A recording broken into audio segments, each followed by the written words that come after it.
Recent Labour court case involving an employee who reported sick only to go to a rugby match has set a new precedent on sick leave. The Labour court found against the employee after the company had appealed a CCMA ruling which found against it. So to find out what this means to workers in general, we're now joined by labour law expert Abigail Butcher. Abigail, thanks for your time and good morning to you. I think let's bring into context what exactly we're talking about here. An incident that involves an employee who actually took sick leave, but was found to have travelled at least an hour to Port Elizabeth, actually, for a rugby game. Good morning, and thank you for having me. Yes, so general context. So obviously we understand that all employees are entitled to sick leave. But the corresponding legislative framework there is that employers are entitled to request proof of incapacity, which obviously relates to medical certificates. Right. So we see the Basic Conditions of Employment Act come into play there. But I think what was really interesting about the Woolworths case and how it pointed workers to, as you say, the do's and don'ts in relation to sick leave, is that at its core, in relation to any leave, I mean, we could make the example for sick, for family responsibility, that dishonesty or honesty and the way in which that affects the employment relationship. So whether that creates a trust breakdown in the employment relationship is really the question that the Labour Appeal Court honed in on. So we saw at the CCMA level that the employee in question was reinstated with back pay. And the CCMA took an interesting approach in that they took an over-technical approach, one would argue, to the manner in which the employee was charged. So the employee was charged with gross misconduct and breach of company policy in relation to sick leave. And the evidence that the arbitrator said was not necessarily in relation to dishonesty, and he could not find that the trust relationship had broken down. So we'll recall that under labour law, in order for dismissal to be substantively fair, evidence must be led in relation to the trust relationship between the company and the employee. Yeah.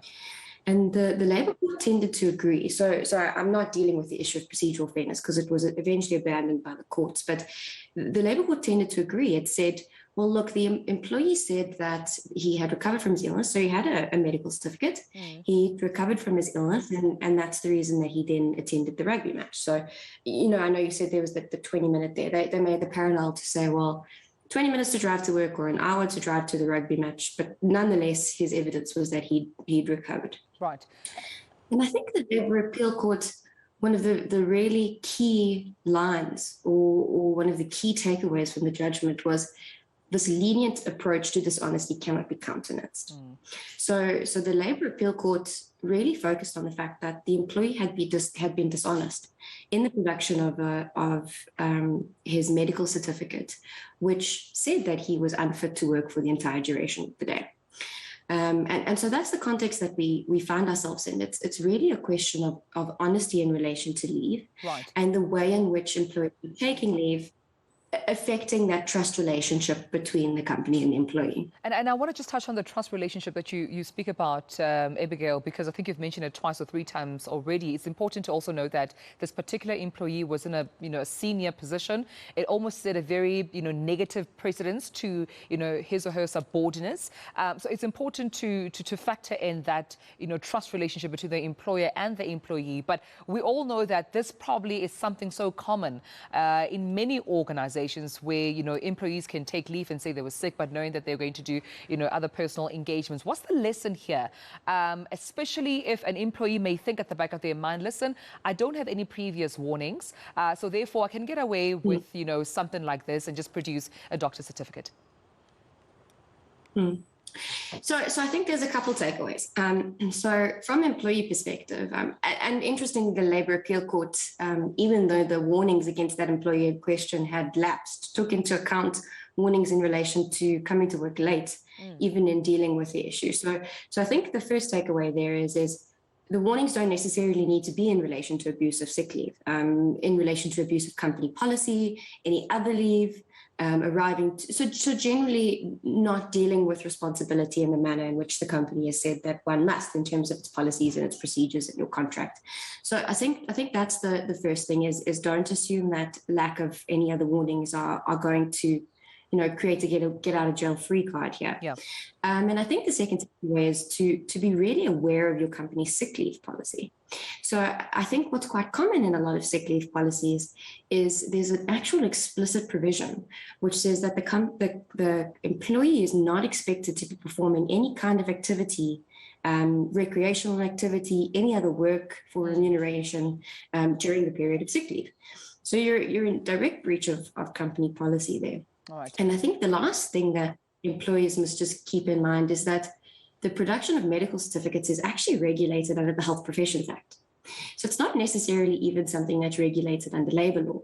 There's a government notice issued under the auspices of the Health Professionals Act, which lists a set of requirements of what constitutes a valid medical certificate. Right. And in the absence of those requirements being met, employers are entitled to contact doctors, for example, to authenticate the veracity of those certificates. Yeah.